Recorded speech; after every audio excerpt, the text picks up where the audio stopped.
புறாக்கு அரிசி போடுறீங்க? அது அரிசி சாப்பிட்டு நல்லா இருந்தா தான் அதை அடிச்சு சாப்பிடறதுக்கு நல்லா இருக்கும். ஆட்டுக்கும் மாட்டுக்கும் தேவையானது கொடுக்கலாம், ஆனா மனுஷனுக்கு மட்டும் கொடுக்கவே கூடாது. அதான் உங்க தாத்தாவோட பாலிசி. என்னப்பா இது, சின்ன குழந்தை அதுகிட்ட போய் இதெல்லாம் பேசிக்கிட்டு? பாடத்தை இப்ப இருந்தே ஆரம்பிக்கணும்டா. ஐயா வணக்கங்க. இந்த பட்டா விஷயமா பேசலாம்னு வந்தங்க. யோ, ஐயா ஊருக்கு கிளம்பிட்டு இருக்காரு, இப்ப வந்து பட்டா கிட்டானு வாங்க வாங்க. வர்றங்க. காலங்காத்தால வந்துடுறாங்க. ஏண்டா கணபதி, அவங்கதான் கும்பிடு போடுறாங்கல்ல, பதிலுக்கு நீ ஒரு கும்பிடு போடுறதானே? கும்பிட்டுனே எலெக்ஷன் அப்போ அந்த கும்பிடுக்கு இவங்க 5 வருஷம் கும்பிடணும். அதான் அவங்க தலையெழுத்து.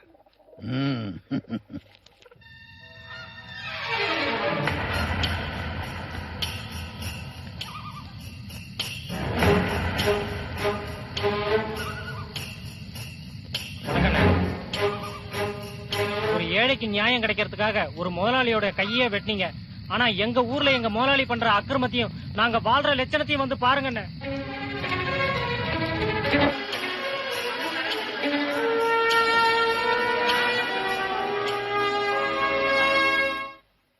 ஐயா ஐயா, என்னடா வயல்ல யாரும் இறங்க மாட்டேங்கிறாங்க ஐயா. ஏன்? கூலி அதிகமா வேணுமா? என்னது கூலியா? புறம்போக்கு நாய்களுக்கு கூலி ஜாஸ்தி வேணுமாமா? ஏய் கிளம்புடா, எவன் என்கிட்ட கேக்குறான்னு பாப்போம். அப்பா பொருடா, அவ்வளவு தூரத்துக்கு துணிச்சல் வந்துருச்சு அவனுங்களுக்கு. கூலியை கூட்டி கொடுத்து பக்கத்தூர் ஆளுங்களை விட்டு அறுக்க சொல்லு. 10 நாளைக்கு பட்டி கிடந்தா அந்த நாய்ங்க தானா வேலைக்கு வருவாங்க. போட.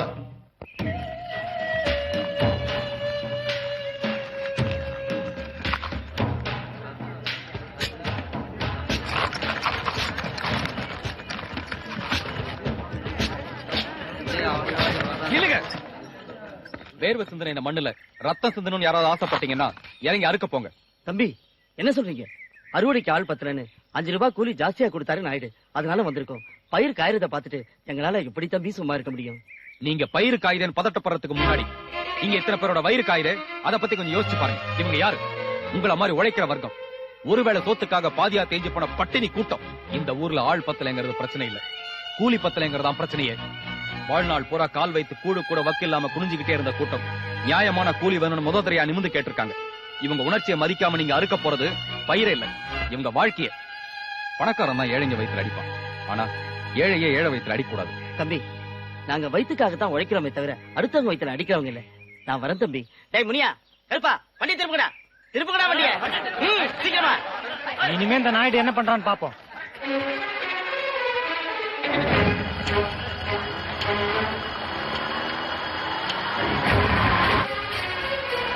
ஓஹோ, கூட்டமா நீங்க மறியல் பண்றாங்களா?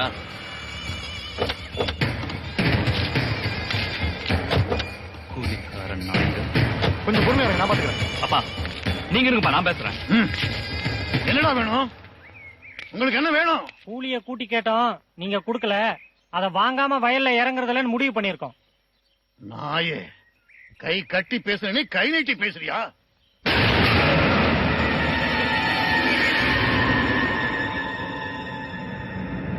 என்னடா நான் இங்க குறைக்கிறேன்னு பார்த்தேன், காரணம் நீதானா? முதல்ல குறைச்சது நீதான்டா. இவங்க கூலிய குறைச்ச, அதனாலதான் இவங்கள மாதிரி நன்றி உள்ளவங்களும் குறைக்க ஆரம்பிச்சிட்டாங்க. போலீஸ கண்டா பொம்பளை மாதிரி ஓடி ஒளிகிறவன் பொழுது போகாம பேச வந்திருக்கான்டா. கோபாலகிருஷ்ணா, நான் தேய்க்கணும்னு முடிவு பண்ணியிருந்தா நீயோ போலீஸோ எனக்கு பேசி தேய்க்கணும்னு சொன்னாங்க. அதான் பொறுமையா நின்னுட்டு இருக்கேன். என்னடா பேச போற? பேசுறா.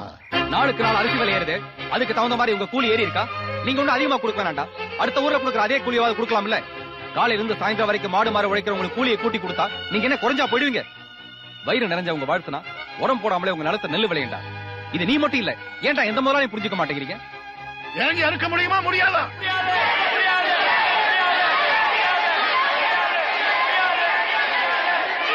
நீங்க அறுக்கலன்னா விளைஞ்ச பயிர் மட்டும்தான் வீணா போகும். போகட்டும், ஆனா கூலியை கூட்டி கொடுக்க மாட்டேன். ஏய், கூட்டமா சேர்ந்து எங்களை வயிறு வச்சுட்டீங்களா? இத்தனை வருஷமா ஏழைங்க வயிறு எரியுதே, அதுக்கு என்னடா செய்ய போற? செய்யறேன்டா, என்ன செய்யணுமோ அதை செய்யும்.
முத்துகிருஷ்ணா, அப்பா இந்த எஸ்ஐக்கு மாசம் மாசம் கொடுக்க வேண்டியதெல்லாம் கொடுத்தாச்சா? கொடுத்தாச்சுப்பா. ஆ. எல்லாம் கொடுத்தாச்சுல்ல? அப்புறம் இங்க என்னையா வேலை? என்னங்க இப்படி சொல்லிட்டீங்க? வாங்கின விசுவாசுக்காக வந்திருக்கேன். குடிசெல்லாம் எரிஞ்சு ஊரை கொந்தளிச்சு போய் கிடக்கு. இந்த நேரத்தை கூட உங்களுக்கு பாதுகாப்பு கொடுக்கலாம் வச்சுங்க. அப்புறம் இந்த காய் செடி எதுக்கு? ஏன் அறிவு இருக்கா உனக்கு? நான் தான் எரிச்சேன்னு அவன் ஆத்திரத்துல இருக்கான். அது உண்மைதானே நீயே ஊரெல்லாம் சொல்லிடுவ போல் இருக்க. நீ ஒண்ணு எனக்கு பாதுகாப்பு தர வேண்டாம். அதுக்காக 50 பேருக்கு சோத்த போட்டு வச்சிருக்க. ஏறுங்க. ஊத்துற.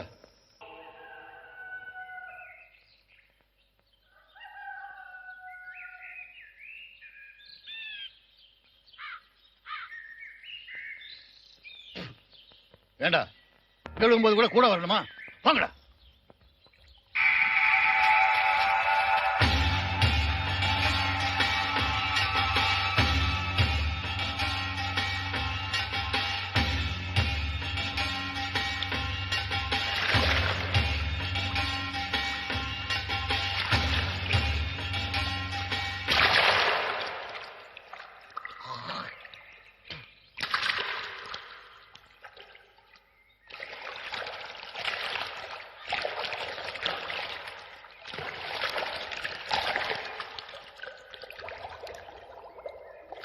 தள்ளுங்க. யோ தள்ளுங்க.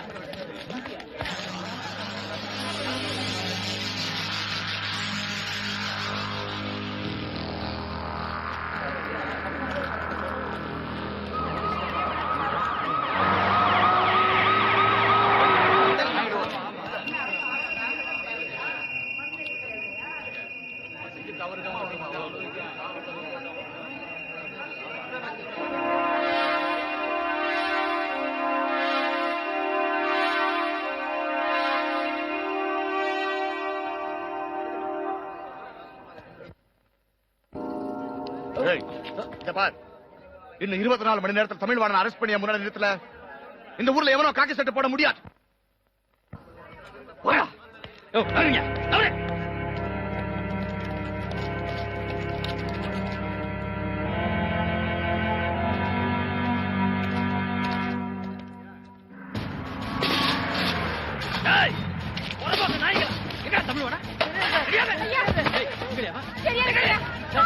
அடிக்காதீங்க சார், எங்களுக்கு தமிழ்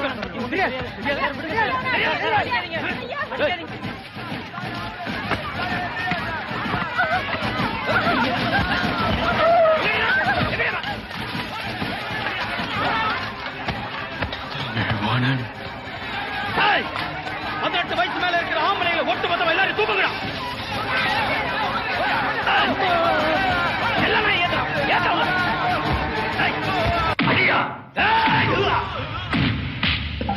எங்கடா தெரியாது.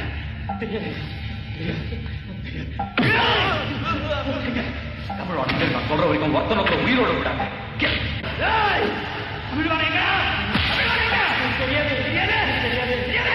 தெரியும், ஆனா நான் சொல்ல மாட்டேன். நான் சொல்றதை எல்லாம் நல்லா கவனமா கேட்டுக்கோங்க. திங்கட்கிழமை காலையில எல்லாரும் மூட்டை முடிச்சோட நேரா ரெஜிஸ்டர் ஆபீஸ் வரீங்க. நான் சொல்ற இடத்துல கையெழுத்து போடுறீங்க. புரியுதா?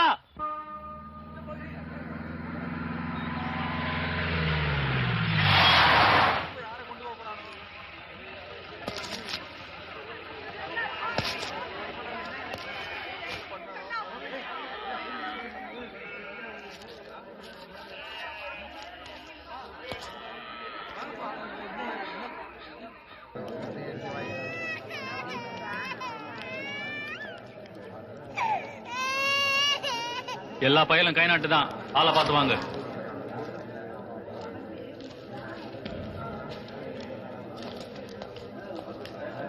போ போ.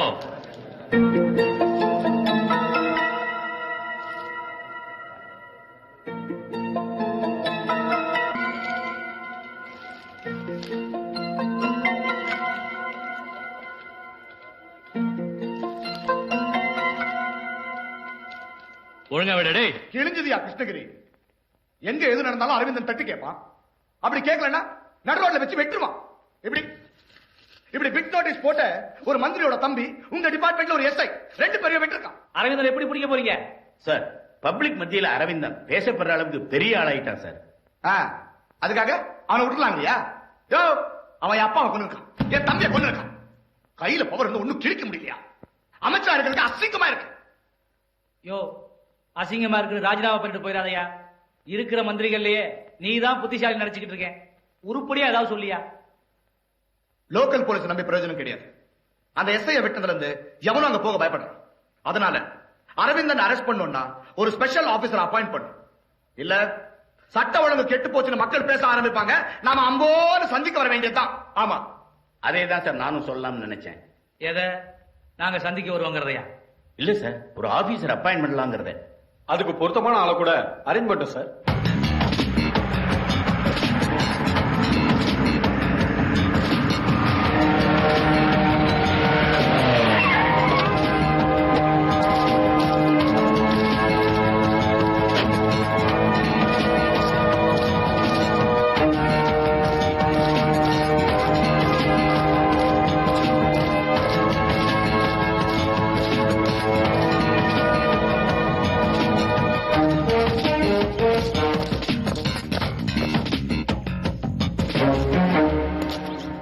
அப்போ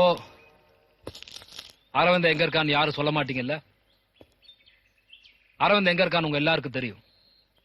உங்க எல்லாருக்கும் தெரியுன்றது எனக்கு தெரியும். அவன் ஒருத்தனை காப்பாத்துறதுக்காக உங்க எல்லாரோட வாழ்க்கையை இழந்துடாதீங்க. நான் திரும்பவும் வருவேன்.